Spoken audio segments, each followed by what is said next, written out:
안녕하십니까? 험난한 세상의 파도를 헤쳐나가는 모든 이들의 마음에 잠시나마 평온한 안식과 깊은 위로가 깃들기를 바라는 마음으로 오늘 이야기를 시작합니다. 오늘 우리가 함께 나눌 이야기는 19세기 영국에서 설교의 황태자라 불렸던 위대한 설교가 찰스 스펄전 목사님의 메시지입니다. 1879년 어느 겨울 아침 런던의 한 예배당에서 선포되었던 이 말씀은 시대를 넘어 오늘을 살아가는 우리에게도 여전히 살아있는 힘과 지혜를 전해줍니다. 이 메시지를 듣기에 앞서 만약 이 이야기가 여러분의 마음에 울림을 준다면 구독과 좋아요를 통해 저희와 동행해 주십시오. 여러분의 작은 관심은 저희가 계속해서 귀한 영적 유산을 나누는 데 큰 힘이 됩니다. 또한 이 말씀을 주변의 소중한 이들에게 공유하는 것은 우리가 받은 은혜를 흘려보내는 아름다운 축복의 통로가 될 것입니다. 말씀을 듣는 모든 순간 하나님의 크신 평안과 축복이 여러분과 함께하기를 기도합니다. 오늘 우리가 함께 묵상할 말씀은 구약성경 시편 28편 7절입니다. 여호와는 나의 힘과 나의 방패이시니 내 마음이 그를 의지하여 도움을 얻었도다. 그러므로 내 마음이 크게 기뻐하며 내 노래로 그를 찬송하리로다. 이 구절은 마치 한편의 아름다운 교향곡처럼 우리의 영혼에 깊은 울림을 줍니다. 치열한 전투가 벌어지는 전쟁터 한가운데 한 용맹한 군인이 잠시 전투를 멈추고 안전한 피난처에 앉아 자신의 마음과 조용히 대화하는 모습이 그려집니다. 그는 잠시 포탄 소리와 함성을 잊고 다가올 승리의 기쁨을 고대하고 있습니다. 자신의 연약함을 알지만 동시에 그에게 약속된 하나님의 강력한 힘을 바라보고 있기 때문입니다. 오늘 사랑하는 여러분도 잠시 세상의 소음에서 벗어나 조용한 곳으로 나아오시길 바랍니다. 업무에 대한 걱정, 가정의 염려, 그리고 영혼을 어지럽히는 내면의 갈등까지 모든 무거운 짐을 잠시 내려놓으십시오. 그리고 오직 하나님만이 주실 수 있는 그 감미로운 평화, 세상이 이해할 수 없는 그 평안을 마음껏 누리시길 바랍니다. 그리고 당신의 영혼에게 이렇게 속삭여 주십시오. 여호와는 나의 힘과 나의 방패이십니다. 내 마음이 그분을 의지하여 도움을 얻었으니 내 마음이 크게 기뻐하며 내 노래로 그분을 찬양할 것입니다. 이 말씀은 크게 세 부분으로 나눌 수 있습니다. 첫째는 확고한 소유에 대한 고백입니다. 여호와는 나의 힘이여 나의 방패시라. 둘째는 분명한 경험에 대한 간증입니다. 내 마음이 그를 의지하여 도움을 얻었도다. 셋째는 그 결과로 터져나오는 생생한 감정의 표현입니다. 그러므로 내 마음이 크게 기뻐하며 내 노래로 그를 찬송하리로다. 흥미롭게도 각 부분은 내면적인 것과 외면적인 것이 아름다운 짝을 이루고 있습니다. 힘은 우리 내면을 채우는 것이고 방패는 우리를 외부로부터 보호하는 것입니다. 마음으로 의지하는 것은 내면의 결단이며 도움을 얻는 것은 외부로 나타나는 실제적인 결과입니다. 마음이 기뻐하는 것은 내면의 감정이고 노래로 찬송하는 것은 그 기쁨의 외적인 표현입니다. 이는 우리 신앙의 여정이 내면의 고백과 외적인 삶의 열매가 조화를 이루어야 함을 가르쳐줍니다. 자, 그럼 첫 번째 부분, 확고한 소유에 대해 더 깊이 들어가 보겠습니다. 여호와는 나의 힘이여 나의 방패시라. 시편 기자는 마치 두 손으로 귀한 보물을 꽉 붙잡듯 하나님을 자신의 힘과 방패로 붙들고 있습니다. 혈루증 앓던 여인이 예수님의 옷자락만 만져도 치유를 받았다면 두 손으로 하나님 그분 자신을 붙드는 사람에게는 얼마나 놀라운 능력이 흘러 들어오겠습니까? 혹시 지금 두 손으로 하나님을 붙잡을 힘이 없는 분이 계시다면 괜찮습니다. 떨리는 손가락 끝으로 그분의 옷자락이라도 만져보십시오. 그것만으로도 당신은 구원을 얻을 것입니다. 하지만 거기에만 머물지 마십시오.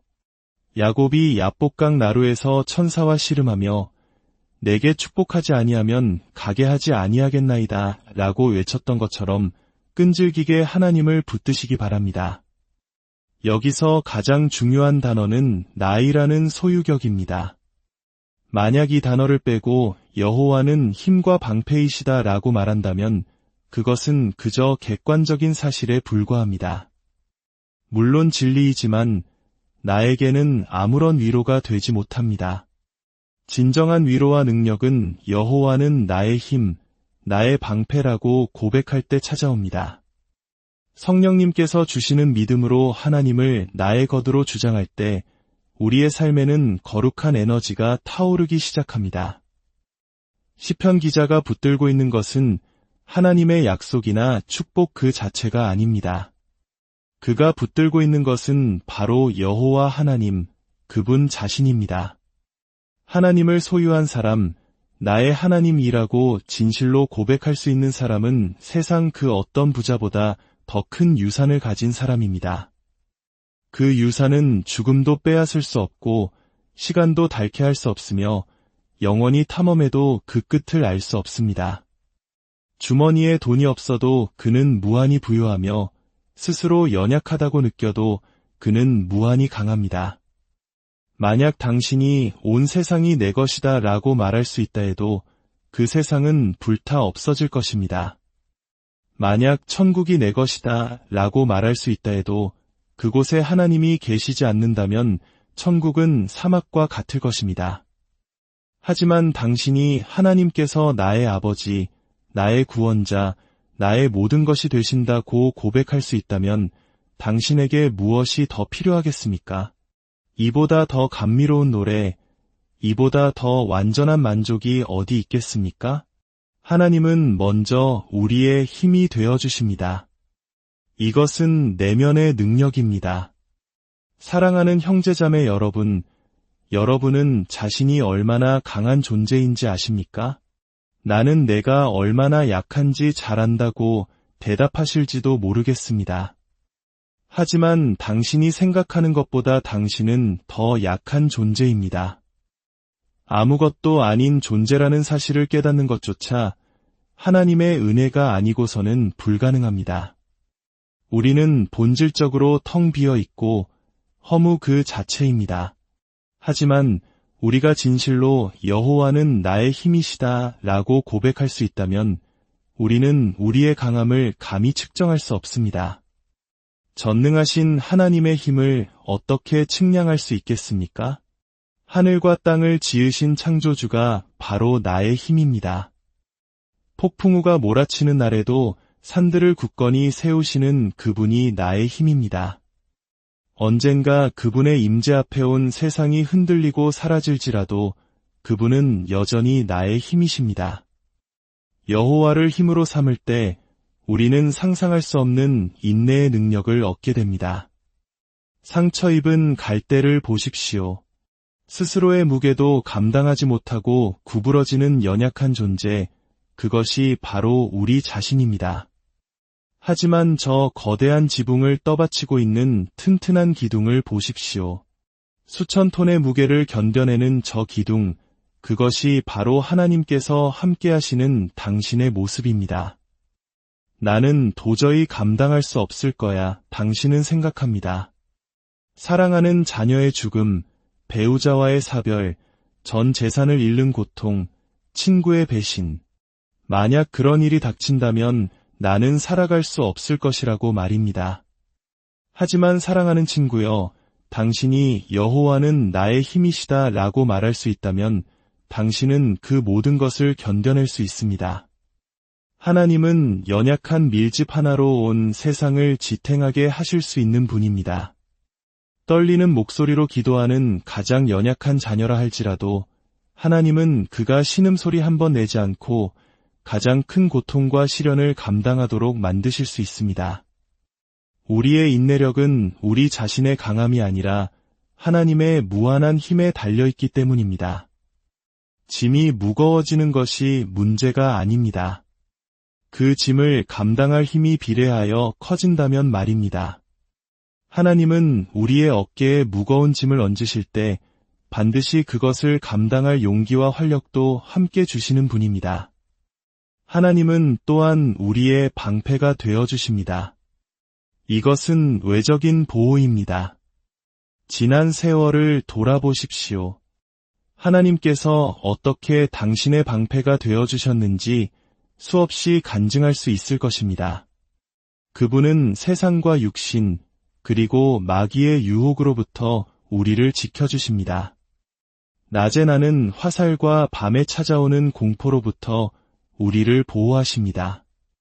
더 나아가 하나님은 우리가 알지 못하는 위험으로부터도 우리를 지키시는 방패이십니다. 당신의 안전과 가정의 행복, 혹은 당신의 명예를 위협했던 수많은 위험들이 있었지만 당신은 그것을 전혀 알지 못했을 수도 있습니다. 우리가 알지 못했던 그 수많은 자비에 대해 하나님께 감사하십시오. 우리는 위험을 감지하고 그것을 피했을 때 감사하지만 위험 자체를 인지하지도 못한 채 평안히 하루를 마치고 한 해를 무사히 보냈을 때 더욱더 큰 감사를 드려야 하지 않겠습니까?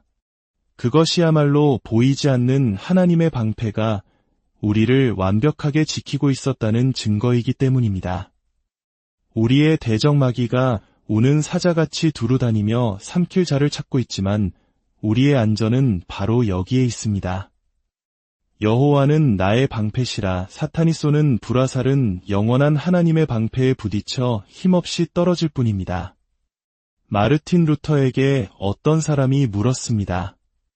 만약 선제후가 당신에 대한 보호를 거둔다면 어디로 숨으시겠습니까?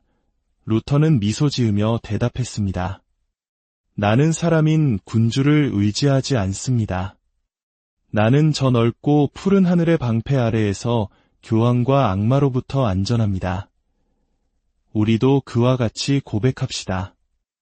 여호와는 나의 힘, 나의 방패이십니다. 이것은 아름다운 시 구절이나 감상적인 신앙 고백이 아닙니다. 이 자리에 있는 우리 중 많은 이들이 삶으로 증언할 수 있는 살아있는 사실입니다. 이제 두 번째 부분, 분명한 경험으로 넘어가 봅시다. 내 마음이 그를 의지하여 도움을 얻었도다. 여기에도 내면과 외면의 조화가 있습니다. 내 마음이 그를 의지했다는 것은 영혼 안에서 일어난 내적인 일입니다. 그리고 도움을 얻었다는 것은 밖으로 드러난 실제적인 은혜입니다. 먼저 오직 하나님께만 집중된 신실한 신뢰를 보십시오. 그는 내 입술로 고백했다고 말하지 않고 내 마음이 의지했다고 말합니다. 마음으로 믿지 않는 신앙 고백은 공허한 메아리에 불과합니다. 진정한 믿음은 영혼의 가장 깊은 곳, 바로 마음에서 우러나오는 것입니다. 우리의 마음은 얼마나 쉽게 자기 자신을 의지하는지 모릅니다. 자기 마음을 믿는 자는 어리석은 자라고 성경은 말합니다.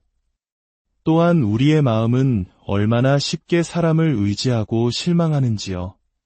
성경 전체의 정중앙에 위치한 구절이 시편 118편 8절이라는 사실을 아십니까? 여호와께 피하는 것이 사람을 신뢰하는 것보다 나으며 사람에 대한 신뢰는 우리의 기대를 배신할 때가 많지만 하나님을 향한 믿음은 우리의 기대를 뛰어넘어 우리를 풍요롭게 합니다. 이렇게 마음으로 하나님을 의지했을 때 그 결과는 무엇이었습니까? 도움을 얻었도다. 시편 기자는 도움을 얻을 것이다 라는 미래형이나 도움을 얻었다는 과거형으로만 말하지 않습니다. 믿음에는 시제가 없습니다. 믿음은 과거에 받은 모든 은혜를 현재로 가져오고 미래에 받을 모든 소망 또한 현재의 것으로 누리게 합니다. 그래서 그는 현재 시제로 나는 도움을 얻었다고 선포하는 것입니다. 기도하기 전과 똑같이 가난한 것처럼 보입니까? 아닙니다. 저는 이미 구한 것을 얻었기에 부유합니다. 하나님을 의지하기 전과 똑같이 연약해 보입니까? 아닙니다. 여호와께서 나의 힘이시니 저는 이미 도움을 얻은 자입니다. 우리는 과거의 은혜를 감사함으로 기억하고 미래의 소망을 신뢰함으로 붙들며 그 둘을 현재의 기쁨으로 살아가는 사람들입니다. 사랑하는 여러분, 기독교 신앙은 단순한 교리가 아니라 살아있는 경험입니다. 교리를 배우고 이해하는 것은 중요하지만 그 진리의 능력을 삶 속에서 실제로 경험하지 못한다면 아무 소용이 없습니다. 죄의 비참함을 깊이 경험한 사람만이 구원자의 필요성을 절감하게 됩니다. 십자가 보혈의 능력을 통해 죄 시듬의 평화를 경험한 사람은 그 십자가를 위해 목숨이라도 바칠 준비가 되어 있습니다. 이 복음이 진리가 아니라면 나는 길 잃은 자에 불과하기에 나는 이 복음을 붙들 수밖에 없습니다. 나의 모든 소망이 여기에 있기 때문입니다. 성령께서 우리 마음에 새겨주신 이 생생한 경험은 결코 지워지거나 빼앗길 수 없는 우리 신앙의 견고한 반석이 됩니다. 마지막으로 세 번째 부분, 생생한 감정의 표현입니다. 그러므로 내 마음이 크게 기뻐하며 내 노래로 그를 찬송하리로다. 어떤 사람들의 기쁨은 피상적입니다. 얼굴에는 웃음이 가득하고 입에서는 농담이 넘쳐나지만 사람들이 떠나고 홀로 남았을 때 그들의 마음은 깊은 공허와 슬픔에 잠깁니다. 19세기 초 파리의 모든 사람들을 웃음바다로 만들었던 유명한 광대 칼리니의 이야기를 아실 겁니다. 그는 사람들에게 기쁨을 주는 전문가였지만 정작 자신은 깊은 우울증의 희생자였습니다. 의사를 찾아가 우울증을 치료할 처방을 구하자 의사는 그에게 약을 주며 기분 전환 삼아 극장에 가서 칼리니의 공연을 보라고 권했습니다. 그 사람도 당신의 우울함을 떨쳐내지 못한다면 아무도 못할 겁니다. 그러자 그는 슬프게 대답했습니다. 선생님, 제가 바로 그 칼리니입니다. 하지만 하나님을 붙든 사람의 기쁨은 다릅니다. 그는 내 마음이 기뻐한다고 말합니다. 아니, 내 마음이 크게 기뻐한다고 외칩니다. 심장이 기쁨으로 고동치고 환희에 차춤을 추는 듯한 충만한 기쁨입니다. 그리스도인들은 비록 세상의 문제에 둘러싸여 있을지라도 마음속 깊은 곳에서부터 솟아나는 이 신령한 기쁨을 누릴 수 있습니다. 이 영혼을 만족시키는 기쁨의 결과는 무엇입니까? 내 노래로 그를 찬송하리로다. 주님 안에서 크게 기쁠 때 그것을 표현하는 것을 주저하지 마십시오. 찬양은 결코 숨겨져서는 안 될 감정입니다. 우리는 너무 조용하고 점잖게 신앙생활을 하려는 경향이 있습니다. 하지만 때로는 벅차오르는 감정을 주체하지 못하고 할렐루야, 내 영혼아 여호와를 송축하라 고 외치는 것이 가장 자연스러운 신앙의 표현일 수 있습니다. 여러분은 충분히 찬양하며 살고 계십니까? 세상은 의미 없는 가사에 화려한 멜로디를 붙인 노래들을 즐겨 부릅니다. 그들이 자신의 노래를 부끄러워하지 않는다면 우리는 시온의 노래, 우리를 구원하신 하나님의 위대하심을 노래하는 것을 결코 부끄러워해서는 안 됩니다. 주부 여러분, 설거지를 하면서 찬송을 흥얼거려 보십시오. 직장인 여러분, 퇴근길에 조용히 찬양을 읊조려 보십시오. 혼자 있을 때 오직 하나님 한 분만을 청중으로 삼아 노래하는 것은 우리의 영혼을 얼마나 새롭게 하는지 모릅니다. 어느 봄날 숲길을 걷다가 푸른 히아신스가 만발한 곳을 본 적이 있습니까? 마치 하늘의 푸른 융단 조각이 나무들 사이에 펼쳐진 듯합니다. 왜 이 꽃들은 이토록 눈부신 아름다움으로 피어나고 그토록 달콤한 향기를 아낌없이 뿜어내는 것일까요? 아무도 보지 않는 깊은 숲속에서 그저 아름다움을 낭비하고 있는 것일까요? 아닙니다. 그곳에 하나님께서 계시기 때문입니다. 그곳은 하나님의 정원이며 그분은 자신의 작품을 보며 기뻐하십니다. 바다 깊은 곳, 인간의 손이 닿지 않는 곳에서도 산호는 화려하게 자라고 무지갯빛 조개들은 영롱한 빛을 발합니다. 하나님께서는 그 고요한 동굴을 거니시며 자신의 섬세한 솜씨를 기뻐하십니다. 우리도 마찬가지입니다. 다른 사람들의 인정을 받기 위해 찬양하지 마십시오. 때로는 홀로 고독의 시간에 들어가 그 침묵을 깨고 오직 하나님만을 향해 노래하십시오. 내 마음이 크게 기뻐하며 내 노래로 주를 찬송하나이다. 내가 살아있는 동안 죽을 때에도 다시 부활할 때에도 그리고 영원토록 내 노래로 주님을 찬양할 것입니다. 사랑하는 여러분, 이 시간 하나님을 당신의 힘으로 삼고 그리스도를 당신의 방패로 신뢰하며 기도의 능력을 통해 도움을 얻는 경험으로 찬양의 삶을 시작하시기를 바랍니다. 그러면 당신은 찬양의 날개를 타고 점점 더 높은 곳으로 날아오를 것입니다. 마침내 저 하늘의 보좌 앞에서 모든 성도들과 함께 우리의 힘과 노래 되시는 여호와 하나님께 영원한 찬송을 드리게 될 것입니다. 오늘 들은 이 귀한 말씀이 여러분 각자의 삶 속에서 살아있는 고백과 간증이 되기를 간절히 기도합니다. 여러분의 남은 모든 날들이 새롭게 된 마음이라는 아름다운 현악기로 다윗의 노래를 연주하는 복된 날들이 되기를 우리 주 예수 그리스도의 이름으로 축복합니다.